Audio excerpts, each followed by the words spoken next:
안녕하세요. 저는 작은 회사를 운영 중인 40대 후반의 가장입니다. 저도 이제 곧 50을 바라보고 있는 나이지만 문득 세월이 언제 이렇게 흘렀는가 싶네요. 지금이야 저도 회사 운영하며 사장님 소리도 듣고 덕분에 아쉬운 소리 안 하고 살 수 있는 정도의 여유는 있지만 예전을 생각하면 저도 참 고생이 많았구나 싶습니다. 일찍 부모님을 여의고 고아라고 무시도 많이 당하고 부모도 백도 없이 어떻게든 살아보려 아등바등 살던 저였죠. 물론 그 덕분에 제가 지금 이런 행복을 누릴 수 있는 거겠지만 그 시절 고생은 말로 다 못합니다. 그렇게 못 나오고 보잘것없었던 제가 지금 이 자리에 있기까지는 모두 제 아내의 덕이었습니다. 바보 온달 같은 저를 사람 만들어준 게 바로 제 아내이니까요. 저 혼자였다면, 아니, 처음부터 제가 아내를 만나지 않았더라면 저는 지금도 여전히 예전의 고생들을 계속하고 있을지도 모르겠네요. 그래서 저는 제 아내를 은인처럼 생각하고 늘 감사해하며 살려고 노력합니다.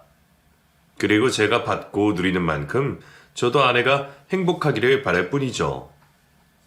그런 제 아내에게 속상한 일이 생긴다면 저는 무슨 수를 써서라도 아내를 지키려 할 겁니다.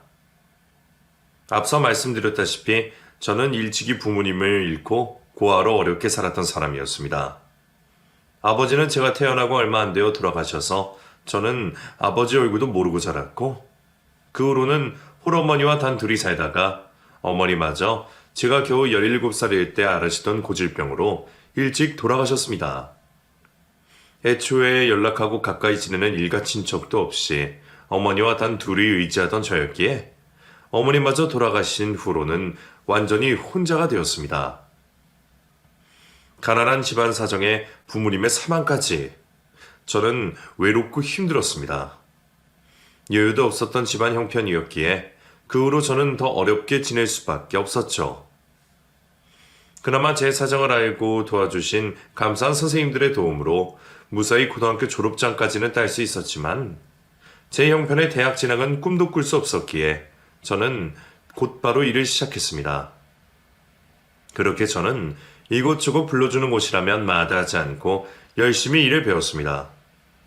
공장도 다녀보고 판매일도 해보고 쉬지도 않고 일을 해온 덕분에 저는 별별 잔기술이 많아지게 되었죠.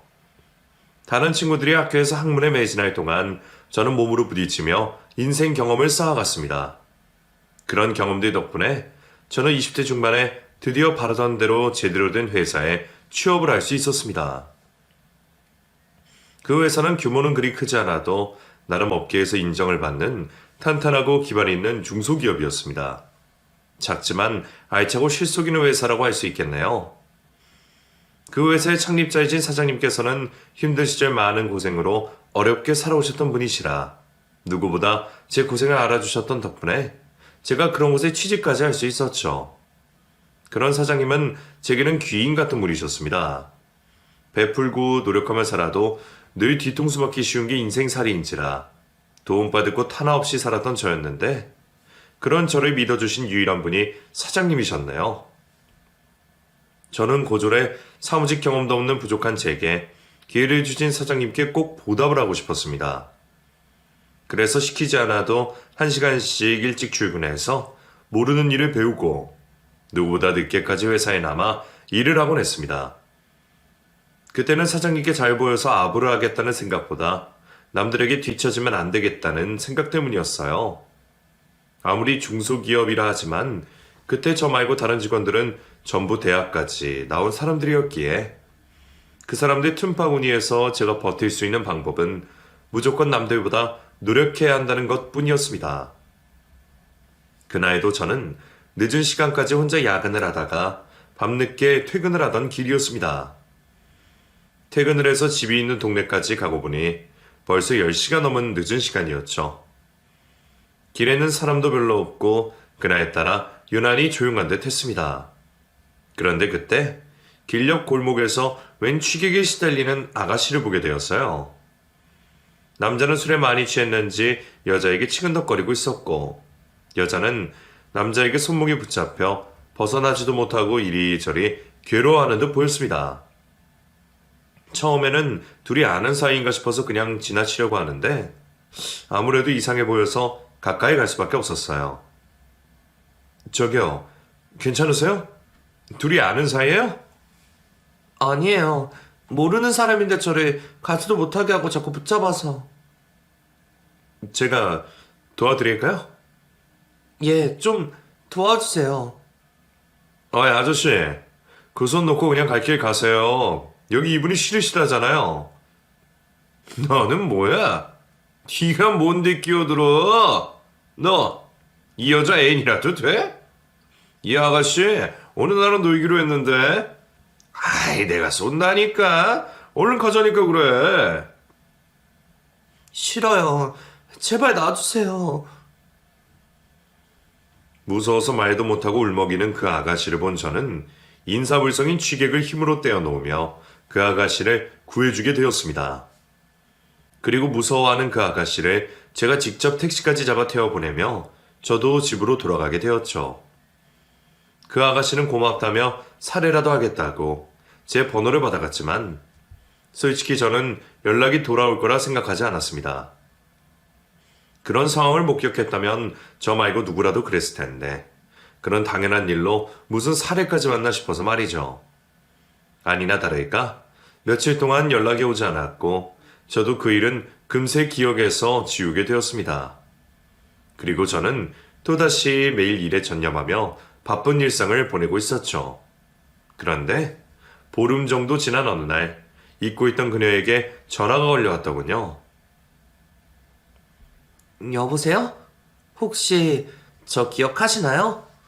저번에 저를 도와주셨잖아요. 그래서 제가 꼭 살해하겠다고 했는데. 아, 예, 기억납니다. 연락이 없어서 잊고 있었는데 정말 연락 주셨네요. 늦어서 죄송해요. 제가 번호 적어둔 노트를 잃어버리는 바람에 번호를 다시 기억해내느라 힘들었어요. 알고 보니 그 아가씨가 제가 적어준 번호를 잃어버렸다네요. 그때는 사람 찾기 쉬운 세상이 아니었던 탓에 그나마 몇 글자 기억나는 번호를 떠올리며 제 연락처를 찾겠다고 여러 곳에 전화를 했었답니다. 보름 동안 매일 여기저기 전화를 하며 저를 찾아다니다가 이제야 겨우 연락이 닿았던 거죠. 사실 저도 살해 같은 건 필요 없다고 말했으면서 마음은 그렇지 않았던 모양입니다. 남을 도와줘도 돌아온 건 없구나 싶어서 꽤 마음이 쓰렸는데 그런 사연을 듣고 나니 괜히 감동스럽기까지 하더군요. 그 마음만으로도 고마워서 살해는 정말 필요 없다고 했는데 그 아가씨는 저를 꼭 다시 만나서 감사를 전해야겠다며 저와 약속을 잡았습니다. 덕분에 저는 오랜만에 일찍 퇴근을 하며 그 아가씨와 저녁 식사를 하게 되었죠.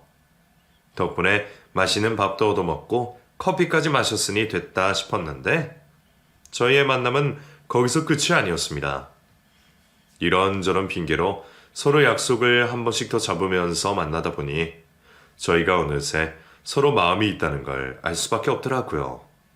사실 저는 진작부터 미연이에게 마음이 있었지만 저는 쉽게 마음을 고백을 할 수 없었습니다. 저도 회사 생활하면서 전부 다 인생이 많이 피었다 생각했지만 미연이는 대학에서 공부를 하고 있는 대학생이었거든요. 대학생이 나같이 별 볼 일 없는 사람을 좋아해 주기나 할까 싶어서 저는 당연히 차일 거란 생각에 고백도 못하고 마음 졸이고 있었죠. 하지만 저 혼자만의 마음은 아니었던 건지 미연이가 먼저 제게 마음을 보였고 그렇게 저희는 연인이 되었습니다.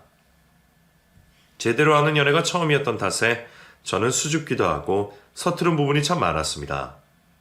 애초에 좋아하는 여성에게 고백도 제대로 못하는 놈이 뭘 그리 잘했겠어요? 그래서 저희 사이에 먼저 약속을 잡거나 리드하는 건 제가 아니라 미연이었어요. 먼저 고백을 해온 것처럼 늘 솔직하고 당당하던 미연이는 제가 존경할 만한 사람이었습니다. 그때 제가 제일 존경하던 사람이 저희 사장님이었고 그 두 번째가 미연이었네요. 저보다는 어리지만 훨씬 어른스럽고 깊이 있는 사람이었기 때문에 저는 그런 미연이를 놓치고 싶지 않았습니다. 아직 만난 지 반년밖에 되지 않아 결혼은 이르지만 제가 만약 결혼을 한다면 꼭 미연이어야겠다 생각했죠. 그렇게 제가 섣불리 결혼까지 생각하며 진지한 만남을 이어가던 어느 날 저는 뜻밖의 장소에서 미연이를 마주하게 되었습니다. 어느 날 사장님 따님이 회사에 찾아오셨다며 사장님이 직원들께 인사를 시켜주시는데 그 자리에 미연이가 있더라고요. 전혀 예상하지 못했던 상황에 마주하게 된 서희는 서로를 보며 너무나 놀랄 수밖에 없었습니다. 미연이가 사장님 따님이었다는 걸 여태 몰랐던 저는 심장이 덜컥 떨어지는 기분이었죠. 어떻게 이런 우연이 있을 수 있는 건지. 이럴 줄 알았으면 만나는 동안 호구조사를 자세히 할 걸 그랬나 봅니다. 서로에게 너무 빠져서 다른 것은 알아볼 겨를도 없던 탓에 미연이는 제가 회사원인 줄만 알았고 저는 미연이가 평범한 줄만 알았습니다. 어차피 저야 고아로 자랐으니 집안 사정이야 물을 것도 없었고 저도 괜히 미리 알아봤자 걱정만 더 할 거라는 생각에 미연이의 집안 사정을 캐묻지 않았거든요. 한창 바라만 보고 있어도 좋을 시기였기에 서로의 배경이나 상황은 그리 중요하지 않았으니까요. 그런데 미연이가 사장님의 따님이라니 그건 제게는 청천벽력 같은 소식일 수밖에 없었습니다. 하지만 사실을 알았다고 해서 이제 와서 헤어질 수는 없었습니다. 고백도 여자에게 떠넘겼던 모자란 놈이 제 형편을 비관하여 먼저 헤어지자고 한다는 건 더없이 비겁한 일이라 생각했어요. 그래서 저는 미연이만 괜찮다면 끝까지 가보기로 했습니다. 미연이 역시 그런 일로는 저와 헤어질 생각이 없었고 그래서 저희는 당분간 집안에는 비밀로 하기로 하며 계속 만남을 이어가게 되었습니다. 언젠가 찾아뵙고 사실을 알려야 한다 생각했지만 매를 늦게 맞고 싶은 마음에 차일피일 때를 미루게 되었죠. 하지만 결혼까지 약속을 하게 되며 더 미룰 수가 없었습니다. 오빠, 이제는 부모님께 말씀드리자. 들어보니까 아빠도 오빠를 많이 믿고 아끼시는 것 같던데 그렇게 반대하진 않으실 거야. 처음엔 놀라셔도 결국 허락해 주시겠지. 그러니까 우리 더 미루지 말고 이제 결혼하자. 두려운 마음은 태산 같았지만 그런 마음을 내비쳐서 미연이를 실망시키고 싶지 않았습니다. 결국 저는 때리시면 때리신 대로 욕하시면 욕하신 대로 버티겠다고 마음을 굳게 먹고 미연이네 집으로 인사를 드리러 찾아갔습니다. 그리고 그 자리에서 저를 만나신 사장님께서는 전에 없이 환한 모습으로 저를 대하셨죠. 자네, 여태 나를 속인 건가? 감히 내 뒤에서 나를 속이고 내 딸을 만나고 있었어? 죄송합니다, 사장님. 하지만 저 미연이 정말 사랑하고 놓치고 싶지 않습니다. 제가 잘할 테니 저 한 번만 더 믿어주십시오. 내가 자네를 믿어줬더니 이렇게 내 뒤통수를 치는데 나더러 또 자네를 믿으라고? 자네라면 믿을 수 있겠나? 자네가 내 딸이 탐이 나는 건지 내 회사가 탐이 나는 건지 내가 어떻게 알겠어? 그런 거 아니에요, 아빠. 성규 씨는 내가 아빠 딸인 것도 한참 뒤에 알았어. 내가 먼저 만나자고 했었어. 우리 만나는 게 잘못이면 나를 혼내세요. 미연이가 옆에서 제 편을 들어주었지만 그럴수록 사장님은 더욱 화만 내실 뿐이었습니다. 저도 험한 말을 예상하긴 했지만 생각보다 더한 반응에 의기소침할 수밖에 없었죠. 평소 학벌로 직원들을 비교하지 않으시고 편견이 없으신 분이시기에 어쩌면 저희 사이를 흔쾌히 허락하실지도 모른다 생각했습니다. 하지만 역시나 사장님과 딸 가지는 아버지의 마음은 전혀 다른 결이었던 모양입니다. 사장님께서는 노발대발하시며 저희의 결혼을 반대하셨고 저희는 집안의 반대에 부딪혀 결혼의 난항을 겪을 수밖에 없었습니다. 하지만 서로 끝까지 포기하지 않기로 했죠. 그래도 사장님이 그 일로 저를 회사에서 자르진 않으셨기에 저는 어떻게든 사장님께 진심을 보이려 노력했습니다. 제가 회사나 돈 욕심 때문에 미연이를 만난 게 아니라는 것을 몸소 보여드려야겠다 싶었거든요. 그렇게 제가 나름대로 노력을 하고 미연이가 열심히 부모님을 설득한 끝에 저희는 겨우 결혼에 허락받을 수 있게 되었습니다.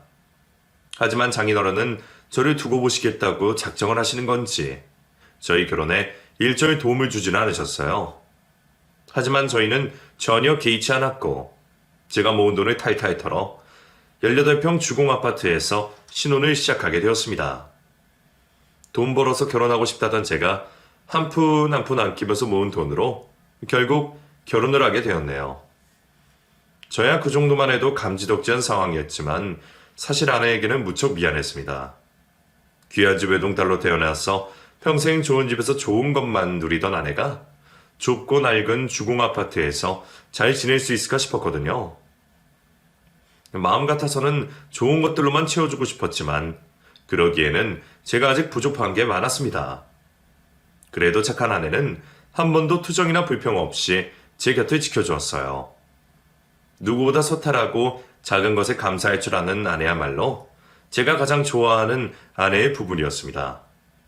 덕분에 저희가 잘 사는 모습을 보고 마음을 놓으신 장인어른께서는 이후 제게 적극적으로 회사 일을 가르쳐 주셨고 저는 그 밑에서 누구보다 열심히 일을 배우게 되었습니다. 하나를 가르치면 열을 배우겠다는 심정으로 시키시는 일은 뭐든 해내려 했죠. 장인어른께 잘 보이고 인정받고 싶어서 당연히 열심히 일을 해야 했지만 사실 그때는 제가 그럴 수밖에 없는 다른 이유가 있었습니다. 다들 불경기에 세계 경제까지 안 좋아지면서 문을 닫는 회사들이 늘고 있었는데 저희 회사 역시 겨우 버티고 있었을 뿐 바람 앞에 등불신세인 건 마찬가지였어요. 큰 회사들과 달리 작은 문제에도 휘청할 수 있는 영세 회사였기에 저는 회사를 위해서라도 바쁘게 뛰어다닐 수밖에 없었습니다. 하지만 그런 직원들의 노력에도 회사 사정은 점점 나빠져 갔습니다. 오죽하면 장인어른께서 은행 대출로도 모자라 개인 사비까지 털어 회사 운영을 하셨으니 안 좋은 상황임은 확실했죠.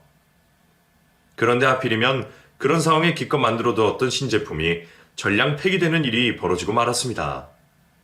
들인 돈이 있는데 매출이 없으니 그 일로 회사 사정은 걷잡을 수 없이 나빠졌고 결국 회사는 더 이상 직원들에게 월급을 주지 못할 상황까지 되었습니다. 그 일로 충격을 받으신 장인어른은 평소 지병이셨던 고혈압으로 쓰러지시면서 병원 신세를 지셔야 했고 태어난 뒤로도 이전같이 지내지는 못하셨습니다. 회사는 무너지고 아버님은 쓰러지고 그때 아내의 상태 역시 좋지 못했어요. 아내는 그런 장인어른을 간병하느라 친정에 가 있었고 저는 혼자서라도 어떻게든 회사를 다시 살려보겠다며 백방으로 뛰어다닐 수밖에 없었습니다. 장모님께서는 가망이 없으니 포기하라고 하셨지만 저는 그렇게 회사가 문을 닫는 것을 차마 두고 볼 수가 없었습니다. 장인어른이 평생을 바치시고 제가 꿈을 키운 곳이었으니까요. 얼마가 걸릴지 몰라도 저는 장인어른의 피와 땀을 무시할 수 없었습니다. 하지만 장인어른은 결국 다시 일어서지 못하시고 돌아가시고 마셨습니다. 그 후 저는 장인어른의 뒤를 이어 회사를 이어받게 되었고 혼자 대신 장모님까지 모시며 제가 세 식구의 가장 노릇을 하게 되었습니다. 제 어깨에 짊어진 무게 때문이라도 저는 열심히 할 수밖에 없었어요. 열심히만 하면 안 된다고 하지만 제가 달린 뭘 할 수 있었겠어요. 숟가락으로 땅을 파더라도 포기하지 않으면 우물을 만들 날이 올 거라 믿으며 저는 끝까지 포기하지 않았습니다. 밑바닥부터 다시 시작해야 하는 일이라 힘들었지만 시간이 지날수록 조금씩 빛이 보이는 기분이었습니다.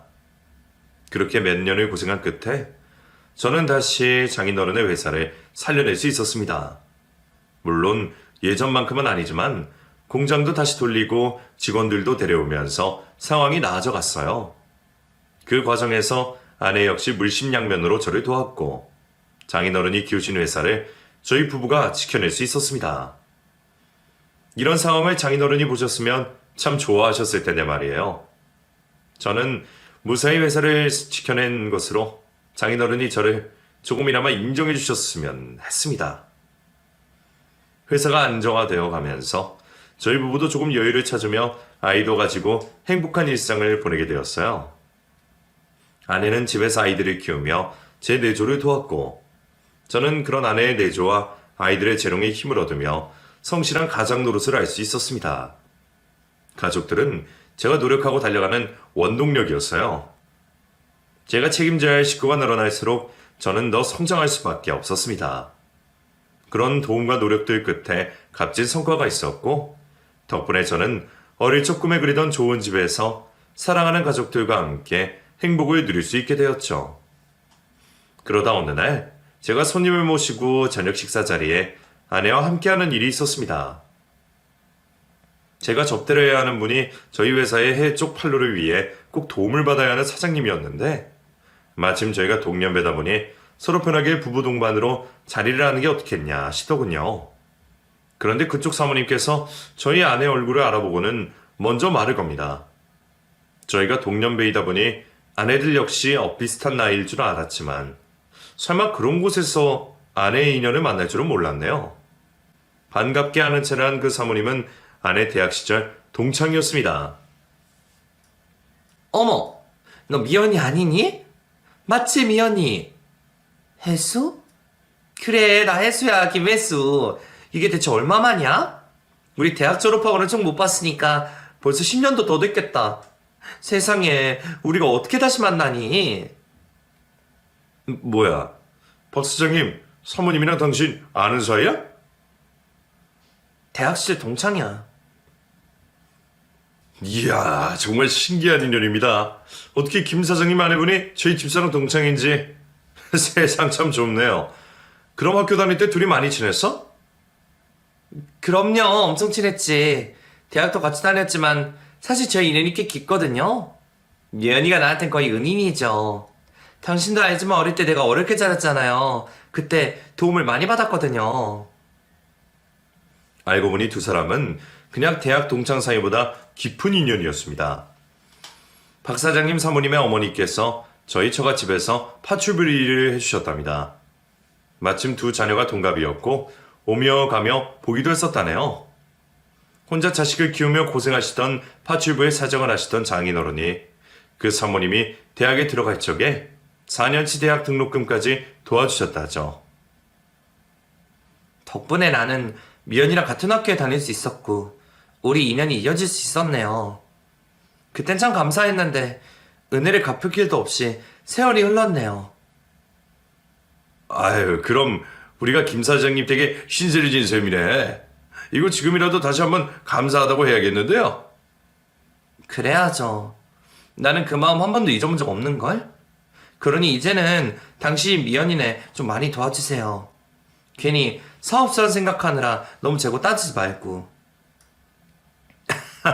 제가 또 이 사람 말이라면 꼼짝을 못하거든요. 이거 오늘 계약서에 도장 찍어야겠는데요. 그래 주시면 저희야 감사하죠. 예상치 못한 인연에 얘기가 잘 풀리는 듯해서 다행이었습니다. 덕분에 사업 얘기도 뭐 길게 할 게 없었고 그 후로도 두 사람은 오랜만에 반가움을 나누고 있었죠. 그나저나 미연이, 너 그동안 왜 이렇게 연락이 안 됐니? 미연이 너도 결혼했을 거라 생각은 했는데 그동안 소식이 너무 없어서 걱정했잖아. 무슨 일 있었어? 아니야, 나도 결혼하고 잘 살고 있었어. 근데 왜 그렇게 동창회에 한 번 안 나왔어? 그냥 살다 보니 바빠서. 애들도 키워야 하고 이래저래. 어머, 누군 애 안 키우니? 그러지 말고 이번엔 꼭 나와. 다들 너 궁금해해. 그래, 당신도 모임 나가고 그래. 사실 이 사람이 그동안 제 일 돕느라 통 바깥 활동을 못했어요. 집에서 살림하고 애들 키우느라 동창이 신경 쓸 틈도 없었나 봅니다. 제가 신경을 썼어야 하는데 참 무심했네요. 그러게요. 김 사장님이 신경 좀 쓰셔야겠어요. 사실 이제 와서 하는 말이지만 아까 제가 얼마나 놀라운 줄 아세요? 한마터면 미연이 못 알아버릴 뻔했다니까요. 미연이 늙은 것 좀 보세요. 옛날에는 그렇게 예쁘고 곱던 애가 그동안 얼마나 고생을 했으면 이러겠어요. 내 마음이 다 아프네 참. 그러게요. 제가 죄인입니다. 제가 이 사람을 너무 고생만 시켰나 보네요. 사실 저희끼리는 미연이 얘기를 많이 했었거든요. 미연이가 학교 다닐 적에도 유명했어서 저희 여대에서 미연이 모르는 애가 없었을 거예요. 집 잘 살지, 얼굴 이쁘지, 거기다가 공부까지 잘하니까 인기도 얼마나 많았을까요? 그래서 주변 다른 학교 남학생들이 미연이 보겠다고 저희 학교 강의실까지 찾아오고 그랬어요. 그랬던 친구라 다들 미연이가 얼마나 좋은 남자를 만나서 시집을 갈지 궁금해했거든요.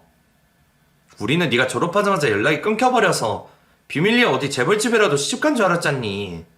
근데 이런 고생을 하고 있는 줄은 몰랐네?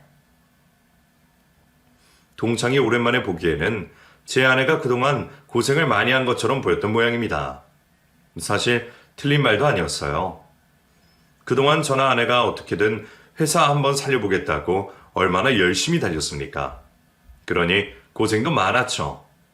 그럴수록 제가 더욱 아내를 신경 써야 했는데 저도 그동안 제가 참 무심했다 싶더군요. 아내에게 내조만 바랄 게 아니라 종종 나가서 기분 풀고 올 기회를 줬어야 했는데 저는 사업하느라 바쁘다는 핑계로 아이들 일은 전부 아내에게 밀어버렸고 아내는 집에서 아이들 챙기랴 장모님 챙기랴 거기다 제 뒷바라지까지 쉴 틈이 없었습니다. 오랜만에 만난 동창 앞에서 빛이 나 보였으면 좋았을 것을. 괜히 나 때문에 그런 말까지 듣게 된 아내는 그래서인지 표정이 그리 밝아 보이지 않았습니다. 저는 그런 아내를 보며 아내의 동창 모임을 떠밀게 되었죠. 당신 그동안 고생 참 많았잖아. 솔직히 오늘 아까 그 사모님이 그런 얘기 하시는데 내가 너무 부끄럽더라. 당신 20대 시절에는 그렇게 예뻤는데 괜히 나 같은 놈한테 시집 와서 여태 고생만 하고 내가 너무 무심했어. 당신 빛을 잃게 만들어서 미안해 여보. 왜 그런 소리를 해? 나는 당신이랑 결혼한 거 한 번도 후회해본 적 없어. 지금도 내가 뭐 어때서? 당신은 이제 나 안 예뻐? 물론 당신은 언제나 예쁘지만 그냥 그런 얘기를 듣고 보니 미안해서. 내가 좀 더 잘난 남자였더라면 당신 더 편하게 해줬을 텐데. 내가 어디 잘난 집 자식이었으면 장인어른 회사도 그때 살릴 수 있었을 거 아니야. 근데 하필 사위고 남편이란 놈이 가진 건 없는 고아라 아무런 도움도 못되고. 나는 그 생각만 하면 평생 죄스러운 마음이야. 그래놓고 당신이 그동안 친구를 만나는지 동창 모임을 나가는지 그런 것도 신경 못 썼네. 아무튼 나는 당신이 앞으로라도 나나 애들 신경 덜 쓰고 하고 싶은 대로 편하게 살았으면 좋겠어. 우리 이제 그 정도 여력은 되잖아. 그런 저의 바람대로 아내는 그 후 여태 나가지 않던 동창 모임을 나가기 시작했습니다. 박 사장님 사모님과도 자주 만나며 정말 오랜만에 사회생활을 시작하느라 바빠졌죠. 그동안 다른 동창들끼리는 자주 모여 만남을 가졌었는지 아내는 한동안 여러 친구들을 만나느라 매우 바빠 보였습니다. 아내는 오랜만에 사교 활동에 꽤 피곤해하는 듯 했지만 저는 그런 아내의 모습이 보기 좋았습니다. 늘 바쁜 나만 챙기던 아내가 자기 일로 바쁜 게 좋았거든요. 조금 늦었어도 이제라도 아내가 누군가의 아내, 엄마가 아닌 정미연 본인으로 살기를 바랬습니다. 아내가 몇 달 동안 바쁘다 보니 안타깝게도 저와 함께할 시간이 부쩍 줄어버렸습니다. 아내도 바빴지만 저도 해외 사업 문제니 뭐니 하며 매일 야근에 시달렸던 탓에 몇 달 사이 아내와 제가 단둘이 시간을 보낸 일이 거의 없을 정도였습니다. 그러다 그날은 웬일로 일이 일찍 끝나게 되었어요. 투자 얘기를 나누던 박 사장님과도 얘기가 잘 풀려가고 있었고 반년간의 고생 끝에 이제 정말 막바지 마무리만을 앞두고 있던 상황이었죠. 덕분에 오랜만에 여유가 생긴 저는 아내가 무척 보고 싶어졌어요. 그날 아내는 박 사장님 사모님 댁에서 열린 동창 모임에 참석한다며 집을 나섰습니다. 점심쯤 나갔으니 이제는 곧 끝나지 않을까 싶어서 저는 퇴근하는 길에 아내를 직접 데리러 가기로 했죠. 미리 연락을 해봤지만 노느라 바쁜지 답이 없는 것을 기다리지 못하고 저는 박 사장님 집으로 직접 찾아갔습니다. 이미 몇 번 초대받아 가본 적이 있었기에 제 아내가 거기 있는 상황에서는 갑작스러운 방문도 그리 폐가 아닐 거라 생각했습니다. 아니나 다를까 초인종을 누르자 안쪽에서 일하시는 분이 바로 문을 열어주셨고 저는 무리 없이 집 안으로 들어갈 수 있었어요. 그런데 안으로 들어가던 제가 누군가와 마주쳤습니다. 어머, 성규씨. 여기 웬일이에요? 지혜씨 안녕하세요. 저 미연이 데리러 왔죠. 이제 동창 모임 끝났나 봐요. 미연이 안에 있나요? 불쾌한 표정으로 서둘러 나가다가 저를 마주치고 놀라던 그 사람은 제 와이프와 가깝게 지내던 지혜씨였습니다. 아내가 그동안 유일하게 종종 연락하고 지내던 동창 친구라서 저도 알고 있었죠. 그런데 아내의 친구인 지혜씨가 제게 이상한 말을 하더군요. 동창 모임이요? 오늘 동창 모임이라서 여기서 다 모이는 거 아니었어요? 성규씨, 여기 사실 미연이 동창이 아니에요. 아, 이걸 어떻게 말해야 할지. 그게 무슨 말이에요? 동창회가 아니라니? 여기서 제가 길게 말을 할 수는 없고요. 일단 연락처 좀 주실래요? 그리고 지금 여기서 빨리 나가세요. 예? 왜요? 지금은 묻지 마시고 빨리요. 저더러 다짜고짜 여기를 나가라는 말에 의문이 들었지만 재촉하는 얘기에 놀란 저는 지혜씨가 시키는 대로 할 수밖에 없었습니다. 그때 안에서 사람들이 나오는 소리가 들렸고 저는 급히 명함 한 장을 건네주고 지혜씨와 헤어졌습니다. 그리고 주차해둔 차로 돌아가 아내가 나오는 걸 기다렸습니다. 그리고 저는 제일 마지막에 힘없는 모습으로 걸어 나오는 제 아내의 모습을 보게 되었죠. 이게 대체 무슨 상황인지 알 길이 없었던 저는 지혜씨가 시킨 대로 그날은 아내와 같이 집에 가지 않았습니다. 그리고 집에서 다시 만난 아내는 제가 아까 박 사장님의 댁에 갔다 왔던 것을 전혀 모른 채로 아까 전에 피곤하고 어두운 표정과는 달리 평소처럼 밝고 환한 모습으로 저를 반겨주었습니다. 그리고 풀리지 않은 의문을 품은 채로 전전긍긍하던 저는 며칠 뒤 지혜씨에게서 황당한 얘기를 듣게 되었죠. 이걸 제가 알리는 게 맞는지 지금도 고민스러운데 그렇다고 말을 안 하자니 또 죄를 짓는 것 같아서요. 제가 원래 남의 일에 끼어들기 좋아하는 사람은 아니지만 다른 사람은 몰라도 성규 씨는 알아야 할 것 같아요. 그날 혜수네 집에서 동창 모임을 한 게 아니에요. 혜수 그 기집애가 부자님 사모들 모아놓고 술 파티를 한 건데 거기서 미연이한테 음식 해놔라 시키고 그 여자들 시종들게 시킨 거예요. 저는 그 자리에서 그 꼴을 도저히 못 보겠어서 뛰쳐나온 거고요. 그게 무슨 말이에요? 박 사장님 사모님은 미연이랑 친한 게 아니었어요? 친하다고요? 누가 그래요? 그 둘 악연도 그런 악연이 없어요. 아니 혜수 그 기집애가 미연이를 일방적으로 싫어하는 거지. 혜수걔가 미연이를 얼마나 괴롭혔는데요. 혜수는 미연이를 자기 라이벌로 생각했었어요. 근데 걔가 미연이한테 될 수나 있어요? 미연이는 집도 잘 살고 예쁘고 착하고 성적까지 좋았는데요. 그래도 그때까지는 그냥 귀여운 짓이었어요. 근데 그러다가 혜수 어머니가 미연이네 집에서 파출부리를 하는 걸 애들이 알아버렸죠. 그 후로는 미연이가 잘못한 것도 없는데 혜수가 무조건 미연이 싫어했어요. 정말 많이도 괴롭혔었죠. 친했었다는 그 여자의 말과 달리 두 사람은 한 번도 친했던 적이 없었답니다. 그 여자가 제 아내를 시기하고 질투해서 전부터 많이 미워했었다는 겁니다. 자격지심 때문인 건지 대체 착한 제 아내가 뭘 잘못했는지 몰라도 남의 가방을 뒤져 물건들을 없애고 뒤에서 욕을 하고 다니고 사람을 괴롭게 했다더군요.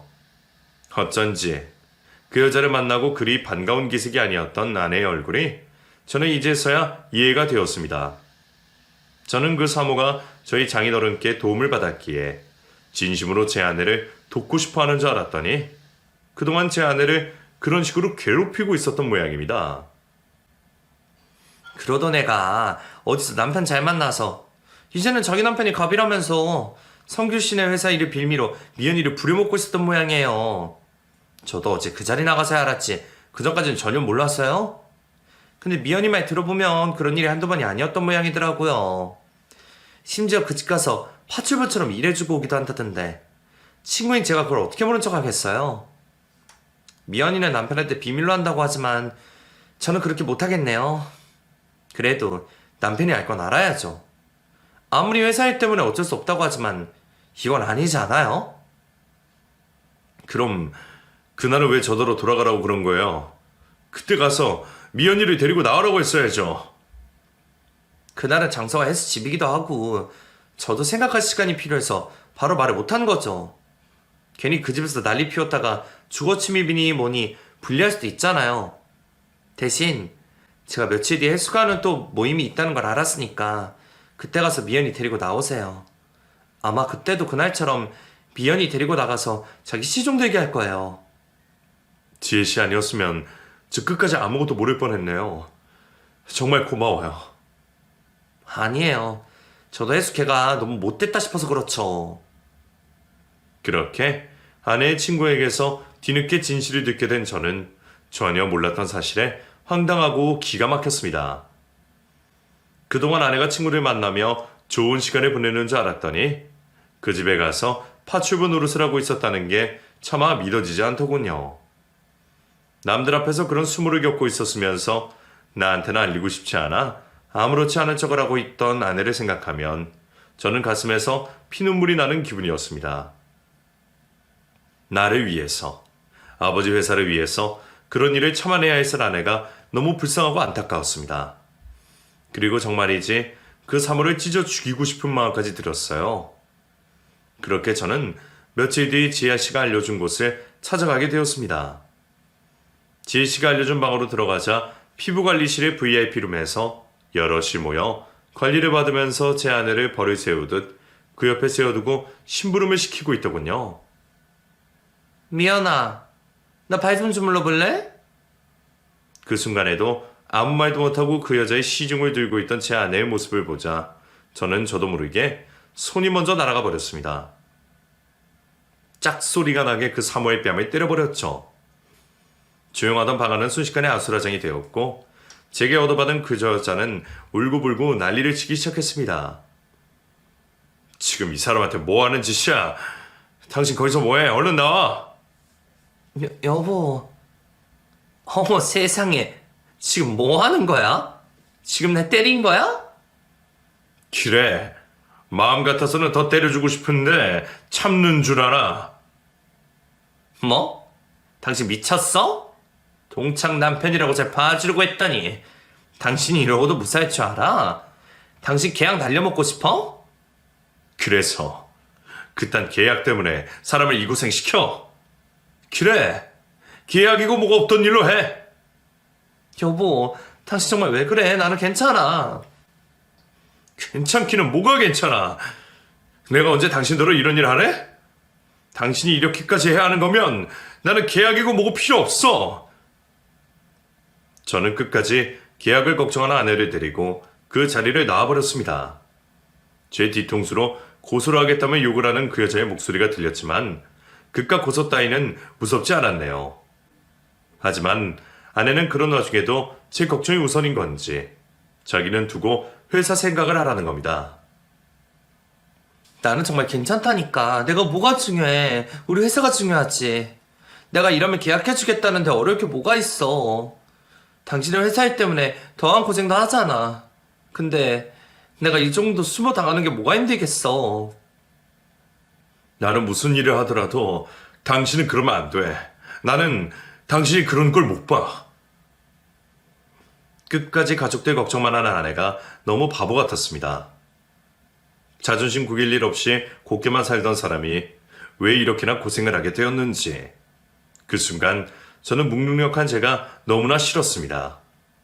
내가 조금만 더 잘났더라면 이 사람을 고생시키지 않아도 되었을 텐데 말이죠. 니연아, 나는 회사가 잘못되는 것보다 네가 잘못되는 게 더 걱정되고 무서워. 그러니까 제발 다시는 이런 짓 하지 마. 네가 왜 그 여자한테 그런 취급을 받아야 해? 아무 이유도 없이 사람 괴롭히던 여자를 벌 주지는 못할 망정 왜 숙이고 굽혀야겠느냐고. 회사 일은 내가 어떻게든 알아서 할 테니까 앞으로 그러지 마. 그렇게 해서 얻어야 할 도움이라면 저는 필요 없다 생각했습니다. 아무리 회사 일에 진심이라고 하지만 제 아내의 마음을 다치게 하면서까지 회사를 키우고 싶지 않았네요. 결국 그 일로 코앞에 두었던 계약은 파기하게 되었고 어쩔 수 없이 사정은 힘들어졌지만 저는 개의치 않았어요. 어떻게든 다른 방법을 찾아보면 될 거라 생각하며 더 열심히 일을 할 수밖에 없었습니다. 그동안 먹고 살만해졌다 싶어서 좀 편하게 살아보려 했던 저는 그날 이후로 다시 열정에 불이 붙기 시작했습니다. 아내가 다시는 그런 수모를 겪지 않게 하기 위해서 회사의 위치를 높일 수밖에 없다 생각했죠. 그 결과 저는 더욱 성공할 수 있었고 덕분에 더 이상 제 아내가 누군가에게 고개 숙이거나 기죽어야 하는 일은 없었습니다. 그리고 몇 년 뒤 우연히 박 사장의 소식을 듣게 되었는데 몇 년 전보다 나아진 저희 집 사정과 달리 그 집도 상황이 많이 달라졌더군요. 회사에 무슨 일이 있었던 건지 박 사장이 회사 비리 문제로 검찰 조사까지 받았답니다. 그 일로 결국 실형을 살게 되었고 그런 과정에서 박 사장과 그 여자가 이혼까지 하게 되었다는 걸 듣게 되었죠. 기고만장하던 그 여자가 알아서 파국을 맞게 되었다는 게 참 기분 좋은 소식이었습니다. 그런 말로를 보니 결국 뿌린 대로 거두는 법이 아닐까 싶더군요. 그리고 그런 얘기를 전해 들으면서 저는 또 한번 가족의 중요성에 대해 생각하게 되었습니다. 그 일이 있고 저희 가족은 서로를 더욱 의지하며 살아가게 되었고 덕분에 돈독해지고 더 행복해질 수 있었다고 생각합니다. 그럼 여러분들도 다른 무엇보다 가족을 아끼시기를 바라며 제 이야기를 여기서 마치도록 하겠습니다. 감사합니다.